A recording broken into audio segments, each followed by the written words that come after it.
बिस्मिल्लाहिर्रहमानिर्रहीम। आज का जो हमारा टॉपिक है ये है chapter number 1 business mathematics Icom part 1 का। इसमें हम एक्सरसाइज कर रहे हैं 1.2 और इसका यकीनन आपने साइनॉप्सिस वगैरह देख लिया होगा, जिसके अंदर हमने आपको एक ओवरव्यू बताया है कि इसके अंदर टॉपिक्स हम कौन कौन से कवर अप करने जा रहे हैं। तो जैसा कि आप जानते हैं कि उसके अंदर जो पहला टॉपिक था वो इंट्रोडक्शंस के हवाले से था कि एक प्रोपोर्शन है तो उसका इंट्रोडक्शन क्या है। तो इस पर्टिकुलर वीडियो के अंदर जो आप अभी देख रहे हैं इसके अंदर हम कोशिश करेंगे कि हम प्रोपोर्शन के रूट को यानी उसके जो बेस है उसको हम समझ पाएं कि इनफैक्ट हम प्रोपोर्शन किसे कहते हैं और इसके अंदर आने वाली जो टर्म्स या कोई मीनिंग है जिसको एक्सप्लेनेशन की ज़रूरत है तो मैं कोशिश करूंगा कि उसको मैं पूरा एक्सप्लेन करूं। आइए सबसे पहले इसकी डेफिनेशन को देखते हैं और उसको समझने की कोशिश करते हैं कि इसका मीनिंग क्या है। सबसे पहले वो बात कर रहा है कि logical equality of 2 or more ratios is called proportion, यानी लॉजिकल इक्वालिटी। वो ये भी कह सकता था equality of 2 or more ratios is called proportion. तो यहां पे डेफिनेशन एक वर्ड से चेंज हो जानी थी कि खाली equality of 2 or more ratios is not called proportion. Proportion खाली ये नहीं होता कि उसके अंदर आपकी 2 या 2 रेशो दे रहे हैं हम और उसको हम इक्वल टू करके और हम कहें कि ये प्रोपोर्शन बन गया। नहीं, उसे लॉजिकली इक्वल होना चाहिए। इससे क्या मुराद है कि खाली इक्वल टू का साइन 2 रेशो के दरमियान लिख देने से या प्रोपोर्शन का साइन दे देने से वो प्रोपोर्शन नहीं बन जाता, उसको इक्वल होना भी चाहिए, जिसको हम वर्ड लॉजिकल कह रहे हैं कि मतलब वो न्यूमेरिकली उसका रिजल्ट उसके इक्वल आता हो। एक बात तो ये है, इसको नीचे एग्जाम्पल से इसी चीज को एक्सप्लेन किया गया है। तो दूसरी चीज है इक्वालिटी, मीन्स के ओवरऑल जो फोकस है वो इक्वालिटी पर है। इसका मतलब प्रोपोर्शन इक्वालिटी है लेकिन उसे लॉजिकल इक्वालिटी होना चाहिए। प्रोपोर्शन जब भी आएगा तो आपके माइंड में फौरन से, जब प्रोपोर्शन का लफ्ज आए तो आपके माइंड में आ जाना चाहिए इक्वालिटी। जैसे रेशो का वर्ड आता तो हमारे जहन में क्या आता है? Division, divide. रेशो का क्या मतलब होता है? डिवाइड, डिवीजन का काम करता है। इसी तरीके से जो प्रोपोर्शन है वो इक्वालिटी का काम करता है, इक्वल टू का काम करता है। अब किसकी इक्वालिटी है? 2 या 2 से ज्यादा रेशोज की। अच्छा, 2 रेशोज हुई तो वो भी प्रोपोर्शन और 2 से ज्यादा हुई तो वो भी प्रोपोर्शन, लेकिन है तो वो प्रोपोर्शन लेकिन टाइप बदल जाएगी, उसका नाम बदल जाएगा। वो हम आगे आने वाले इसी टॉपिक के अंदर हम मजीद आपको बताएंगे कि अगर 2 पे बेस कर रहा है तो उसको क्या कहते हैं, अगर 2 से ज्यादा बेस कर रहा है तो उसको हम क्या प्रोपोर्शन का नाम देंगे। तो आइए नेक्स्ट पॉइंट की तरफ चलते हैं। वो कहता है कि दिस सिंबल, जो कि ये जैसे लूडो का दाना होता है, तो उसके अंदर आपने देखा होगा कि वो जो 4 वाला हिंसा है इस तरह करके डबल डॉट आप कह सकते हैं इसको। तो ये जो साइन आपके नजर आ रहा है ये साइन ऑफ प्रोपोर्शन कहलाता है। This is called the sign of proportion. तो ये जो प्रोपोर्शन है ये रिप्रेजेंट करता है किस चीज को? इक्वालिटी को। मतलब जहां पे भी आपको ये आपको साइन मिलेगा तो इसका मतलब है इक्वल टू का साइन, जो कि जैसे अब आपके पास ये नजर आ रहा है इक्वल टू, तो ये इक्वल टू इसका मीनिंग होता है। फॉर एग्जांपल जैसे अगर आप देखें यहाँ पे 15:25 है और यहाँ पे प्रोपोर्शन 3:5 लिखा हुआ है। अब इसमें आप देखें तो ये रेशो है क्योंकि इसके दरमियान रेशो का साइन है, तो ये एक रेशो होगी और उसके बाद प्रोपोर्शन ये एक और रेशो है। तो 2 रेशो के अंदर ये 2 रेशोज हैं जिसका ये प्रोपोर्शन बना हुआ है। अब हम इसको कह रहे हैं कि जो 15/25 है वो बराबर है 3/5 की। बज़ाहिर तो ये नहीं लग रहा लेकिन ये है प्रोपोर्शन। कैसे? अब ये कैसे होता है? क्योंकि असल में रेशो के ऊपर कुछ खास किस्म के ऑपरेशंस किए जाते हैं जिसके अंदर एक रूल रेशो का हम ये कहते हैं कि अगर उसको सेम नंबर से डिवाइड या सेम नंबर से मल्टीप्लाई कर दिया जाए तो रेशो पर कोई फर्क नहीं पड़ता। तो जो नई रेशो आएगी असल में पिछली वाली रेशो के इक्वल ही रहेगी। तो असल में जब एक रेशो दूसरी रेशो के इक्वल हो जाती है तो असल में वो प्रोपोर्शन कहलाता है। तो यानी उसी प्रोपोर्शनेट के साथ ये आगे आई है। मीनिंग इसका आप यहाँ पे ये भी ले सकते हैं कि ये 2 रेशोज हैं उसकी एक चेंज्ड फॉर्म है। तो जब एक रेशो की एक शक्ल किसी अपनी दूसरी शक्ल में बदलती है डिवाइड होने के बाद सेम नंबर पे या मल्टीप्लाई होने के बाद सेम नंबर से, तो वो प्रोपोर्शन का काम करती है। मसलन यहाँ पे एक ही रेशो दी हुई थी 15/25 और हम कहते हैं कि ये इक्वल है यहाँ पर 3/5 के, क्योंकि इसका मतलब डिवाइड होता है तो हमने इसको डिवाइड कर दिया, इसका मतलब डिवाइड होता है तो इसको डिवाइड कर दिया, यानी 15/25 3/5 के बराबर है। ये कैसे हो गया बराबर? ना तो 15 3 के बराबर है ना 25 5 के बराबर है। नहीं, ऐसे नहीं चेक करते। इसका रिजल्ट देखा जाता है कि ये डिवाइड करने के बाद इसका रिजल्ट और इसका डिवाइड करने के बाद रिजल्ट क्या सेम आ रहा है, तो सेम ही आएगा। इसको आप कैलकुलेटर पे भी चेक कर सकते हो। अब ये हुआ इनफैक्ट कैसे है कि ये देखिए कॉमन एक नंबर पे भी डिवाइड हो जाते हैं। तो 15/25 5 पे होता है तकसीम, तो जब 5 पे करेंगे तो 5 3s are 15 और 5 5s are 25। तो इसका मतलब ये लॉजिकली इक्वल है। खाली इक्वल टू का साइन नहीं बल्कि ये पूरी की पूरी रेशो इस पूरी की पूरी के बराबर है क्योंकि सेम नंबर पे डिवाइड आप कर सकते हो। तो असल में क्या था, एक ही रेशो थी, वो एक और रेशो आ गई, तो एक रेशो की फॉर्म दूसरी फॉर्म में बदली लेकिन वो उसके बराबर रही। तो इसका मतलब है कि वो प्रोपोर्शन बन जाएगा, उसका प्रोपोर्शनेट कहलाएगा। तो हम यहाँ पे ये कह रहे हैं कि वैल्यूज आर, यहाँ पे जो दी गई वैल्यूज हैं वो इक्वल है, values are logically equal, therefore it is a proportion. तो ये प्रोपोर्शन कहलाएगा। तो यानी ये जो इक्वल टू का साइन है यहाँ पे आप ये साइन भी पुट कर सकते हो, तो ये प्रोपोर्शन कहलाएगा। तो खाली यानी इक्वल टू रख देने से, उसको इक्वल टू कर देने से वो प्रोपोर्शन नहीं कहलाता। वो आप कहानी सुनते थे ना, ये बचपन में आपने भी सुनी होगी, एक वो गधा था तो उसको कहीं शेर की खाल मिली तो उसने अपने ऊपर डाल दी। तो जैसे ही वो जानवर उसको देखते तो वो कहते तो शेर है भाई, सारे डर गए, इधर उधर हो गए। तो शाम को जब थक हार के जब उसने अपने ढिचको ढिचको आवाज निकाली तो पता चला कि तो गधा है, खोता है ये। तो वो उससे पता चला कि मीन्स के ये लग रहा था, बज़ाहिर लग रहा था, लेकिन ये है नहीं। यही यहाँ पर है कि उसको खाली बज़ाहिर नहीं लगना चाहिए, ना खाली इक्वल टू रख देने से वो इक्वल टू हो जाता है, बल्कि उसको होना भी चाहिए वो जो वो शो कर रहा है। तो यहाँ पे आप देखिए, इसी मिसाल को हम यहाँ से अंडरस्टैंड करने की कोशिश करते हैं। फॉर एग्जांपल जैसे एक रेशो लिखी हुई है यहाँ पे 10/24, ये एक रेशो है। अब वो कहता है कि ये प्रोपोर्शन है जी 5:8 की। अब हम चेक करेंगे कि क्या ये खाली इक्वल टू किया गया है या ये इक्वल है भी। अब ये 10/24 हमने किया इसको, तो वो कहता है ये बराबर है 5/8 के। अब हम चेक करें, अच्छा ठीक है, ये देखो 10 है, ये 24 है, अगर कॉमनली ये दो नंबर पे डिवाइड हो जाता है, तो अगर हम 2 पे डिवाइड करें तो 2 5s are 10, तो ये तो 5 आ गया।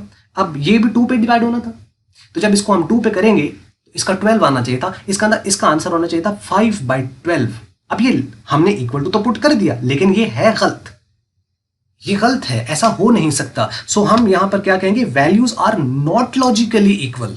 ये इक्वल टू तो हमने डाला हुआ है, लेकिन ये लॉजिकली इक्वल है नहीं, therefore it looks like proportion. ये प्रोपोर्शन की तरह नजर आ रहा है, but it is not a proportion, लेकिन ये प्रोपोर्शन है नहीं। तो इसलिए यहां पे डेफिनेशन है ना, logical equality of 2 or more ratios is called proportion, not the equality of 2 or more ratios। अब खाली इक्वालिटी नहीं कह सकते, इक्वालिटी में तो हमने ऐसे ही कह दिया, लॉजिकली वो इक्वल होनी भी चाहिए, तो तब वो क्या कहलाएगा, प्रोपोर्शन कहलाएगा। तो ये बात आपको यहां तक उम्मीद है समझ लगी होगा ये पॉइंट। अब चलते हैं नेक्स्ट की तरफ। वो कहता है proportion in 2 quantities is called simple proportion. अगर वो 2 क्वांटिटी यानी 2 रेशियोज में अगर वो होगा तो उसको क्या कहेंगे, सिंपल प्रोपोर्शन। सिंपल प्रोपोर्शन आगे दो में से किसी एक फॉर्म में हो सकता है, यानी जो सिंपल प्रोपोर्शन होगा या तो वो डायरेक्ट प्रोपोर्शन होगा, वो कहता है सिंपल प्रोपोर्शन में बी या डायरेक्ट प्रोपोर्शन और इनवर्स प्रोपोर्शन, यानी या तो प्रोपोर्शन सिंपल होता है या कंपाउंड होता है या कॉन्टिन्यूड होता है। 3 ही फॉर्म्स होती है, या तो सिंपल होगा या कंपाउंड होगा या कॉन्टिन्यूड होगा। और ये जो पहले वाला सिंपल है, ये 2 फॉर्म में बदल जाता, तो हम कहते हैं या डायरेक्ट होगा या इनडायरेक्ट होगा। तो इसलिए हम कहते हैं कि प्रोपोर्शन की 4 टाइप्स हैं, एक डायरेक्ट प्रोपोर्शन, एक इनडायरेक्ट प्रोपोर्शन, एक कंपाउंड प्रोपोर्शन और एक कॉन्टिन्यूड प्रोपोर्शन। तो सिंपल जो डायरेक्ट इनडायरेक्ट है वो सारे का सारा क्या कहलाएगा आपका, वो सिंपल कहलाएगा। तो आइए अब इसमें हम आने वाले लेक्चर्स में इसको हम देखेंगे कि ये डायरेक्ट प्रोपोर्शन और इनवर्स प्रोपोर्शन जो कि इनडायरेक्ट प्रोपोर्शन होता है, इसमें फर्क क्या होता है। तो उसके अलावा नेक्स्ट है जी प्रोपोर्शन इन मोर देन 2 क्वांटिटी। 2 क्वांटिटी से अगर वो ज्यादा है तो उसको क्या कहते हैं, इज कॉल्ड कंपाउंड प्रोपोर्शन, उसी हम कहते हैं कंपाउंड प्रोपोर्शन। इसके भी हम आने वाले जो वीडियो लेक्चर्स हैं उसके अंदर हम इसको एग्जाम्पल भी लेंगे और इसको हम मजीद एक्सप्लेन भी करेंगे। तो यहाँ तक बात समझ लगी होगी। और इसके अलावा कॉन्टिन्यूड प्रोपोर्शन होता है जो चेन बना लेता है अपने साथ, जो चेन की फॉर्म में आएगा वो वाला कॉन्टिन्यूड प्रोपोर्शन कहलाएगा। तो ये इसकी 4 टाइप्स हैं, यानी डायरेक्ट, इनडायरेक्ट या इनवर्स, और उसके अलावा कंपाउंड और कॉन्टिन्यूड।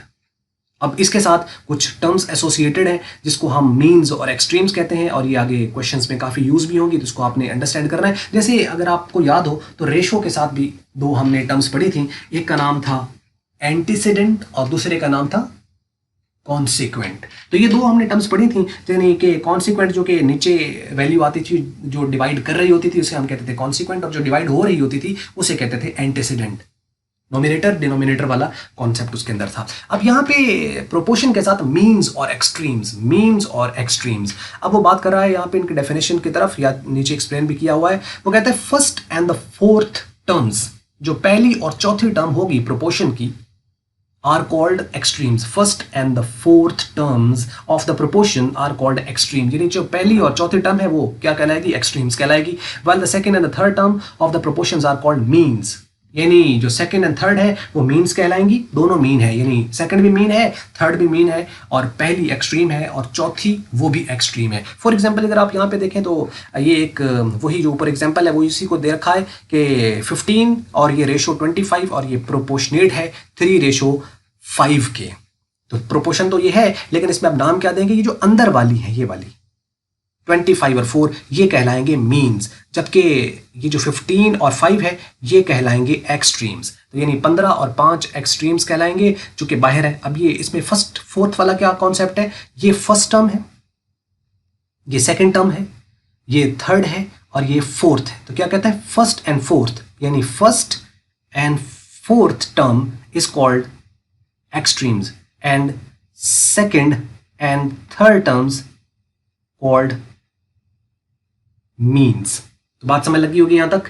तो इस फॉर्म में इसको ऐसे अंडरस्टैंड कर सकते हैं। अगर इसको डिवीजन की फॉर्म में लिख दिया जाए, इसको वो कह रहा है सिमिलरली आप इसको यूं भी तो लिख सकते हो कि 15:25 है तो वो 15/25 हो सकता है, और ये इक्वल टू आ जाएगा इसकी जगह पे क्योंकि इसका मतलब इक्वल टू होता है, और ये 3:5 है तो इसको 3/5 लिखा जा सकता है। तो इसमें कैसे होगा कि जो ये वाली ये फर्स्ट टर्म है, ये सेकेंड टर्म है, ये थर्ड टर्म है और ये फोर्थ टर्म है। तो ये फर्स्ट एंड फोर्थ टर्म जो कि ये वाला है 15 एंड 5 ये एक्सट्रीम्स कहलाएंगी, जबकि आपके पास सेकंड एंड थर्ड जो कि 25 एंड 3 है ये मीन्स कहलाएंगी। तो अगर आप यहाँ पे गौर करें तो ये क्या फॉर्म है, ये रेशो है, और रेशो किस शक्ल में लिखी हुई है, फ्रैक्शन की फॉर्म में। ऐसे फ्रैक्शन कहते हैं ना, बट्टे की शक्ल में जो आ जाता है। तो इसका मतलब है कि ये भी एक फ्रैक्शन है और ये भी एक फ्रैक्शन है। तो हम प्रोपोर्शन को फिर ये भी तो कह सकते हैं कि ये लॉजिकल इक्वालिटी है दो या दो से ज्यादा फ्रैक्शंस की, ये कह सकते हैं ना, क्योंकि ये भी तो फ्रैक्शन है और ये भी फ्रैक्शन है। तो logical equality of 2 or more fractions is called proportion. क्योंकि फ्रैक्शन अगर आपको मालूम है तो आप ये डेफिनेशन भी कर सकते हैं, और अगर आप रेशो इसके लिए, क्योंकि जो फ्रैक्शन होता है वो भी तो एक रेशो ही होता है। वो अलग बात है कि रेशो डेसिमल फॉर्म में हो सकता है, फ्रैक्शन फॉर्म में हो सकता है, या परसेंटेज की शक्ल में भी हो सकता है। तो वो क्या कहलाएगा, रेशो कहलाएगा। तो रेशो दो जब इक्वल हो जाएंगी आपस में लॉजिकली न्यूमेरिकली, तो उसको हम क्या कहेंगे कि ये आपका प्रोपोर्शन है। अच्छा, अब इसमें देखो तो ये जो हमने नाम दिए हैं मीन्स, एक्सट्रीम्स, इसका आखिर मतलब क्या है, मीनिंग क्या है, हम क्यों लेना चाहते हैं। तो इसका आगे बहुत ज्यादा यूज है। यूज क्या है कि एक हम रूल्स पढ़ते हैं जिसे हम कहते हैं रूल ऑफ प्रोपोर्शन या प्रिंसिपल ऑफ द प्रोपोर्शन। तो वो प्रिंसिपल या रूल जो है या लॉ जो है प्रोपोर्शन का, वो क्या है, वो कहता है कि product of means is always equal to the product of extremes. अगर वो लॉजिकली वाकई ही प्रोपोर्शन है, वाकई ही वो प्रोपोर्शन है, तो उसका जो मीन्स का प्रोडक्ट है वो एक्सट्रीम के प्रोडक्ट के इक्वल आता है। अगर उनका प्रोडक्ट इक्वल आ रहा है तो इसका मतलब फिर तो ठीक है। ये चेक करने का भी तरीका है कि जैसे अगर आपके पास यहाँ पे ऊपर क्वेश्चन दिया हुआ था ना, यहाँ पे ये वाला, इसको अगर आप देखें तो 24 को 5 से मल्टीप्लाई करें और 10 को आप 8 से मल्टीप्लाई करें तो ये इक्वल नहीं आ रहे हैं। तो इसका मतलब ये प्रोपोर्शन नहीं है, क्योंकि प्रोपोर्शन की तो बेसिक प्रॉपर्टी ही ये है कि उसके अंदर उसका जो प्रोडक्ट होता है मीन्स का, वो एक्सट्रीम के प्रोडक्ट के बराबर आता है, प्रोडक्ट के, यानी मल्टीप्लाई करने से। तो अब हम क्या करेंगे, यानी अगर आप यहाँ पे देखो कि 15 को 5 से मल्टीप्लाई करें या 25 को 75 बनता है, और उसके बाद 25 को 3 से करें तो ये भी 75 बनता है, 75 रुपीज, या मतलब अमाउंट कोई से भी आ सकता है। तो ये इसमें इक्वेलिटी है यहाँ पर। तो जब ये इक्वेलिटी है तो उसको हम कहेंगे कि ये एक प्रोपोर्शन है। अब आप इसको देखिए, नेक्स्ट पे वो बात करता है कि according to law of proportion या प्रिंसिपल ऑफ प्रोपोर्शन या रूल ऑफ द प्रोपोर्शन, ये एक ही नाम है। The product of means is equal to the product of extremes, यानी मीन्स का जो प्रोडक्ट है वो एक्सट्रीम के प्रोडक्ट के हमेशा बराबर होता है। इससे फायदा क्या होगा, फायदा ये होगा कि हम कोई सी भी मिसिंग टर्म फाइंड कर सकते हैं। मतलब इन 4 टर्म्स है ना, तो 4 में से वो कोई सी भी मिस कर सकता है। वो 15 मिस कर दे, या 25 की जगह कोई क्वेश्चन मार्क लगा दे, या एक्स लगा दे, या ए लिख दे, बी लिख दे, या 3 की जगह या 5 की जगह कोई सी भी टर्म मिस करे, तो हम इस रूल को यूज करते, इस प्रिंसिपल को यूज करते, इस लॉ को यूज करते हुए प्रोपोर्शन के हम उस मिसिंग वैल्यू को फाइंड कर सकते हैं। जैसा कि देखें कि by using the law of the proportion we can find the missing term of the proportion. जो वो खुद मिस करेगा तो हमसे वो पूछ सकता है। फॉर एग्जांपल जैसे इसी को आप देख लीजिए, इसको हम अभी तो हमें नजर आ रहा है 25 है, लेकिन आप समझिए कि यहाँ पे हमें वैल्यू नहीं दी हुई है। तो वो कहता है कि इफ 15 और रेशो x जो है वो प्रोपोर्शनेट है, यानी इक्वल है 3:5 के, तो कहता है बताओ x फिर क्या है। अब अगर ये प्रोपोर्शन है तो इसका मतलब ये हुआ कि product of means product of extreme के इक्वल होना चाहिए। ऐसा ही है। तो using the law of the proportion, अब आपको पता है इसके 15 जो है वो 5 से मल्टीप्लाई होगा तो वो तो 75 बन जाएगा, ये वाला जो कि एक्सट्रीम्स है। और मीन्स यहाँ पर x है, जब x 3 से मल्टीप्लाई होगा तो 3x बन जाएगा। तो इक्वेशन क्या बन जाएगी हमारे पास यहाँ पर, 3x इज इक्वल टू 75। जब ये 3x इज इक्वल टू 75 है तो x हमें फाइंड करना जो कि मिसिंग टर्म है, ये इसके साथ मल्टीप्लाई है। तो आपको पता है इक्वेशन की एक तरफ अगर वो चीज मल्टीप्लाई है तो दूसरी तरफ जाती है तो वो डिवाइड हो जाती है। तो अब यहाँ पे ये मल्टीप्लाई होता है, जाके जब डिवाइड होगा तो 75 को आप 3 पे डिवाइड करें तो 25 आ जाएगा। तो इसकी जगह 25 ही तो था। तो वो वैल्यू हमारे पास आ गई। इसी तरह आप चेक कर लीजिएगा, इसकी जगह एक्स पुट करके या कोई मिसिंग टर्म इसको, यानी 25 x by 25 is equal to 3/5 करके चेक करें क्या 15 आता है। इसी तरीके से आप यहाँ पे 15/25 और x बाय 5 करके इसको चेक करें कि क्या 3 इसका आंसर आ रहा है। इसी तरीके से 5 की जगह x पुट करें और उसको चेक करें कि क्या उसकी जगह 5 आ रहा है। इससे प्रैक्टिस हो जाएगी तो आपको हर तरह की जो मिसिंग टर्म वाला जो क्वेश्चन आता है वो आप सॉल्व कर पाएंगे, और ये होगा इसका बिल्कुल बेसिक। उम्मीद करते हैं यहाँ तक आपको लेक्चर जो है वो समझ आ गया होगा। अगर आपने कंटिन्यूसली और तवज्जो के साथ अगर आपने सुना है तो ऑब्वियसली ये सब चीज़ें समझ आई होंगी। और बस ये थी वीडियो। अगर आपको मल्टीपीडिया की वीडियो अच्छी लगी तो उसको आप लाइक कर लें, शेयर करें दूसरों के साथ, और अगर आपको अच्छी नहीं लगी तो उसको आप कर दें डिसलाइक। और वीडियो देखने का शुक्रिया।